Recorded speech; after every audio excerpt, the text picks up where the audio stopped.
Yeah, Shemai Josh. Yeah, just start with something that Stephen touched upon just now about the possibility of using you in the centre position. I know that's well, you were picked initially to play there before the Fiji game. How would you view that possibility? Yeah, if that's where the coaches think I'm best fitted for the team, then that'll be an exciting challenge for myself. I had a little cameo there against Toulouse a few weeks back with Cardiff and enjoyed it. Sort of different experience, maybe a bit more touches of the ball, a bit more of a voice communicating wise. But yeah, whatever I'm needed, I'll be more than happy. As long as I get to wear that red shirt, then I'm happy to play anywhere.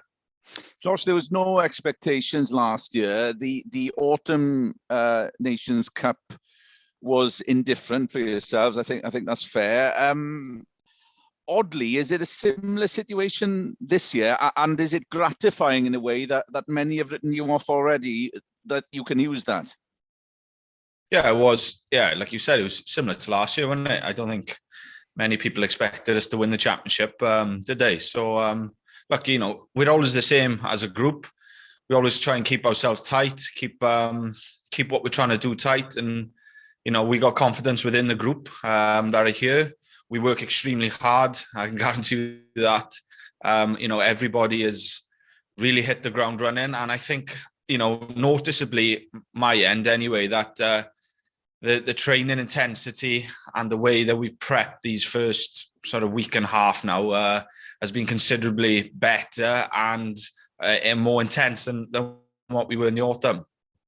It was a surreal championship, wasn't it, last year, playing in the situation that you found yourselves, empty stadiums. I'm sure you're buzzing, looking forward to going out to that arena against one of the top sides in the world at the moment.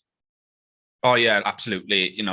Home or away, without spectators there, without any sort of fans or support creating that atmosphere, the noise.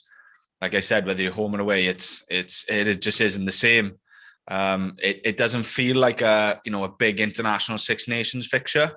But how good is it now to be able to go over to Dublin and have a packed Aviva? And that's the challenge we like, backs against the wall and let's go for it.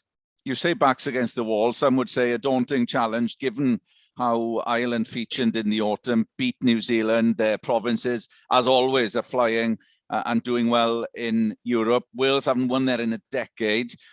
I mean, how do you go about this challenge? And is it a case of, they've tried to strangle possession. They'll try and sort of win up front. How do you go about it?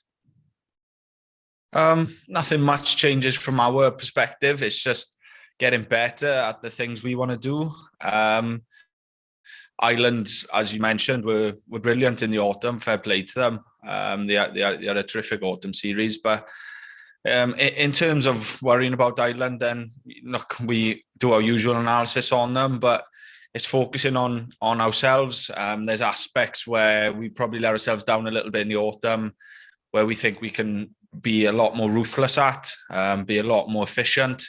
And those are the type of things that we're trying to drill home at the minute, and really trying to focus on our own game, because ultimately when we're in possession of the ball, we need to be ruthless, put teams under pressure, and be efficient. And that's something that we're certainly trying to hammer home at the minute. And it's an obvious thing to say, with most of the best sides now, perhaps South Africa play a different way. Yeah, they score tries. They realize the importance of scoring tries. I know that's obvious, but that was apparent last year. Your stats, I think you scored 20 last year. So is it a case of more of the same? Hopefully. Yeah, well, that'd be ideal, wouldn't it? Yeah, like personally, yeah, them tries will help the team in any way, and as a collective, there's more to come. Certainly, it's frustrating sometimes when we watch games back from the autumn or previous Six Nations and see opportunities we miss, and I'm sure it's the same for all the other countries as well, where it's so difficult to take every opportunity because defenses are really good. Players make good defensive reads, but it's how ruthless we can be, how much pressure we can put on the other team, and the more effective and efficient we can be at doing that, the more chance of winning and scoring tries. So that's, like I said, that's something we're trying to make sure that we're really good at now for this whole campaign. Cheers, Josh. All the best. Okay, Geraint, coming to you. Hi, Josh. Afternoon. Hope you're well. All right, Ned. Can I just ask whether sort of we're going to expect to see maybe a slight change in the brand of rugby that Wales Group play? I'm just picking up some of your answers there, talking about the intensity of the training, noticeably different. Listen, we know that you're missing a lot of experienced players, the younger players coming to the fore again, whether it's the team or the squad. Would we be sort of expecting maybe a different type of brand of rugby from Wales, or a slight change in terms of maybe taking more risks, playing at a faster pace when you can? I wouldn't say any change in how we go about things. No drastic changes. I just think being better at it. We look at the opportunity you create with the way we play, and it's how much better we can get at finishing them opportunities. So what I meant was, when I talked about intensity and hitting the ground running, I thought that everything we were doing, no different really to what in the autumn, but was at a much higher intensity. I thought there was a lot more zip to it. There was a lot more bite in our play. And that obviously feeds confidence. So I thought the first week and a half that we've been together, in terms of that aspect, we've been no different to what we were doing in the autumn in some ways. Obviously small variations, of course, but our intensity as a whole in both backs and forwards was a lot better. Josh, can you just explain as well what it means? It's such an intense tournament like the Six Nations, which is actually short with just sort of the five games each. In terms of getting off to a winning start, getting momentum, how does that actually affect the players on the ground? Yeah, well, it's of course it's vitally important, isn't it? You've seen over the years gone by, the teams that usually close to the top of the table, going into the last weekend with a chance of winning it, majority of the time win their first opening game, don't they? That's sort of something that is a trend, if you like. So, of course, Ireland away, tough challenge. We've been to France away and done it a couple of years back. We started with Ireland home last year and done it. So, yeah, it's important because it's like a snowball effect. You sort of gather that momentum, your confidence builds and things like that. And, you gradually go through the tournament and get better and better. So it's important that you start well, but also you create that momentum going forward. And, it's probably no different to any of the teams as well. And Josh, just a quick one on COVID, if I may, just from a personal perspective as a player, just living in a bubble and sort of having to behave the way you have. And I've just been speaking with some athletes out in Beijing for the Winter Olympics. They didn't see their family and friends Christmas, New Year to try and keep away from COVID. Living in a bubble, how fed up of it are you?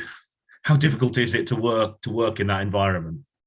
In terms of like getting things done on the rugby side, it's quite handy because there's no excuses, because you can't go anywhere, you can't really do anything. So there's no excuses in terms of your recovery's on point, your analysis is up to scratch. You've got loads of time to sit on the computer, study whatever you need to, time to speak to coaches, be on the physio bed, etc., etc. So in terms of a rugby point of view, it's actually quite handy. But as a dad now, and speaking for a lot of the other boys with young families and fiancés, girlfriends, wives, it's tough, especially with at a young age, and they're changing all the time, and it is difficult. Usually pre-COVID, when we were based in the Vale, we'd be able to go home on a Tuesday night after training and, spend the evening at home and then come back in Wednesday night. So you'd have that little break, in the week to sort of break it up, which would be quite nice,